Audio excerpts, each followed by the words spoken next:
कक्षा 9 के लिए पाठ नंबर 4 कल्पतरु, जिसके बारे में हम कल अध्ययन कर चुके थे, जिसके पाठ्यांश का हमने प्रथम जो गद्यांश है उसके बारे में अध्ययन किया था।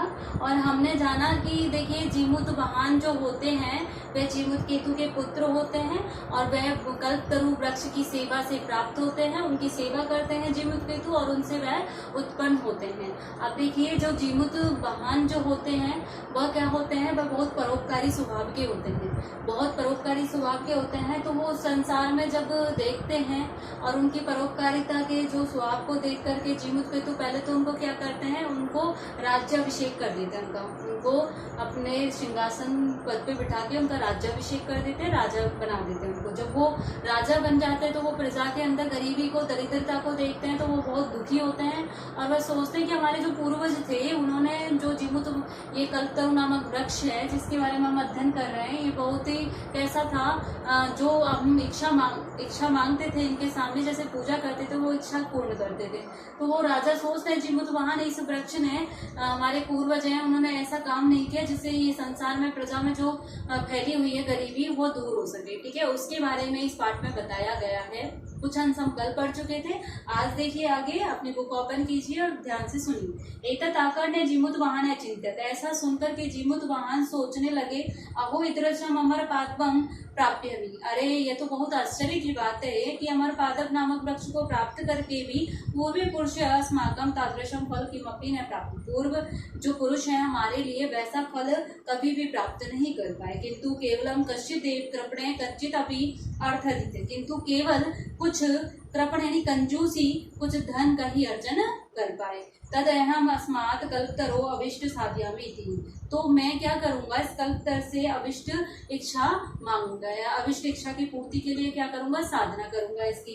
इति इस प्रकार एवं आलोच्य ऐसा सोच करके सह पितु अपने पिता के अंतिकम यानी समीप आगच्छत, समीप आते हैं। कौन आते हैं, जीमूत वाहन आते हैं अपने पिता के समीप। आगत्य च सुख आसीनम पितरम एकांत निवेदिते, और सुख से आसीन एकांत में अपने पिता से निवेदन करते हैं। ताते पिताजी त्वं तु जानसि, तुम तो जानते हो, एव ही यद अस्मिन् संसार सागरे आशरीरम इदम सर्वधन विचितम चंचल, कि संसार सागर में शरीर और ये धन कैसा है, एक तरंग की तरह है और जो चंचल है, जो लंबे समय तक मतलब कहने का अर्थ क्या है, तरंग की तरह, कि संसार में जो मनुष्य का शरीर है और मनुष्य से जो धन का अर्जन जो करते हैं वह लंबे समय तक जीवित नहीं रहता है। ठीक है, ऐसे परोपकारे वस्मिन् संसारे अनिश्वर्यो युगा पर्यंतम यस प्रसूते, एक परोपकार ही इस संसार में अनिश्वर होकर के युग पर्यंत तक यश उत्पन्न कर सकता है। परोपकार से ही हम क्या कर सकते हैं, यश को उत्पन्न कर सकते हैं। परोपकार जो होता है वह हमेशा जीवित रहता है, तात्पर्य यह है। तद अस्माभिः दर्शम कल्पतरु किमर्थम रचिते, तो हमारे द्वारा इस कल्प वृक्ष की रक्षा कैसे की जाए। यस्य पूर्वे मम, यह है देखिए जो पहले थे मम, पहले जो थे ना पूर्व में, वो मेरा मेरा इस प्रकार आग्रह से रक्षा करते थे, किसकी, कल्पतरु वृक्ष की। ते इदानीं कुत्र गता, इस समय वे सब कहाँ गए।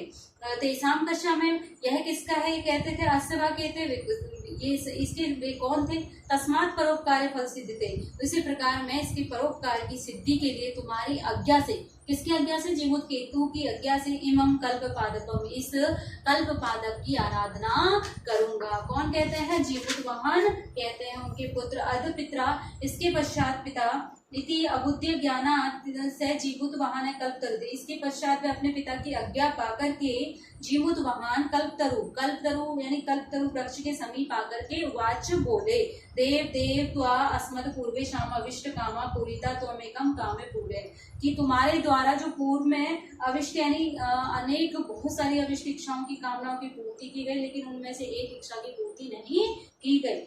यथा पृथ्वी में अदित्र पश्यामि, जैसे पृथ्वी पर बहुत सारी अरिद्रता यानी कि गरीबी दिखाई देती है, तदा कर दो, ऐसा कीजिए देव। कौन कहते हैं, जीमूत वाहन कहते हैं कि जो पहले इच्छा पूरी की गई है लेकिन एक इच्छा बाकी रह गई है, कौन सी, जो इस संसार में दरिद्रता जो फैली हुई है वह। एक वादिनी जीमूत वाहन है, ऐसा बोलते हुए जीमूत वाहन को देख करके तो तक तुम्हारे जो त्याग से मैं क्या हूँ, वंचित हूँ। इति भाग तस्मात् तरो उद्वत, तो ऐसा बोलते हुए वह वृक्ष उत्पन्न हो गए। अचानक से वो क्या क्या हो गए, उत्पन्न हो गए उनके समीप आकर के। क्षणिश्च से कल्प तरु देव समुत्पत्य भूमि वसूनि अर्वर्षत न कोयपि दुर्गत आसीत तद ततश्च जीमुत वाहनस्य सर्व जीवानुकंपाया सर्वत्र यस प्रतीत है। इसका अर्थ है और क्षण भर में उस कल्प वृक्ष ने स्वर्ग को उड़कर के पृथ्वी पर उस प्रकार से धन से वर्षा की जिससे कोई भी पीड़ित निर्धन नहीं था। इसके पश्चात उस जीमुत वाहन का समस्त जीवों पर दया करने से कीर्ति को प्रसिद्धि या यश को प्रसिद्धि की प्राप्ति, कीर्ति प्राप्त हुई या यश की प्राप्ति हुई। किसके उसके बलिदान से या किसकी साधना से संसार में दरिद्रता खत्म हुई? जीमुत वाहन के त्याग से या परोपकार से इस संसार में गरीबी खत्म हुई। ठीक है प्यारे बच्चों, थैंक यू। देखिए ये हमने कथा का अध्ययन किया, इसका आपको पढ़ना है, एक बार अच्छे से ध्यान से पढ़ना है। अगर आपको एक बार में भी समझ में नहीं आता तो वीडियो को आपको दोबारा प्ले करना है और ध्यान से सुनना है। ठीक है, अब जो नेक्स्ट क्लास होगी आपकी उसमें इसके अभ्यास कार्य के बारे में चर्चा करेंगे। ठीक है, थैंक यू।